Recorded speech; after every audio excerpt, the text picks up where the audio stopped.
54 поднесени амандмани, 3 повлечени, 10 усвоени. Ова е епилогот од денешната седница на Собраниската комисија за европски прашања, на која се разедуваше владиниот предлог закон за јавно обвинителство, текст во кој се утврдува идното функционирање на СЈО.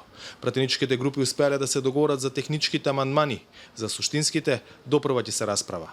Сметам дека треба да продолжиме со разговорите, да усогласиме во истата форма како што согласивме денеска амандмани и да ги поминеме едногласно со поддршка од сите, за да се обезбеди општо прифатлива поддршка за законот и за градење на институција која што ќе има довербата од сите граѓани. Од 14 амандмани поднесени од ВМРО ДПМН усвоени се 4. Опозицијата најавува дека следи потешкиот дел од работата, како што е изборот на шефот на идното обвинителство за организиран криминал, во кое СЈО треба да се претопи.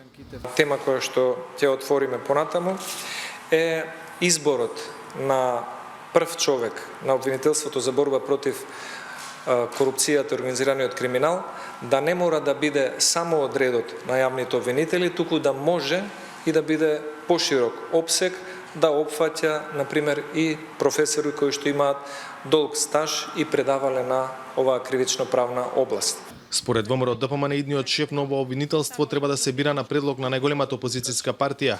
За власт ова би значило мешање на политиката во изборот на првите луѓе на обвинителството. СДСМ сепак гледа напредок во денешната расправа. Ова значи дека процесот е откочен и веќе е тргнато кон она што значи конечно усвојување на Законот за јавно обвинителство. Комисијата за европски прашања ќе продолжи со расправата по преостанатите 41 амандман, процес што може да трае најмногу 2 работни дена, пошто следи пленарна дебата.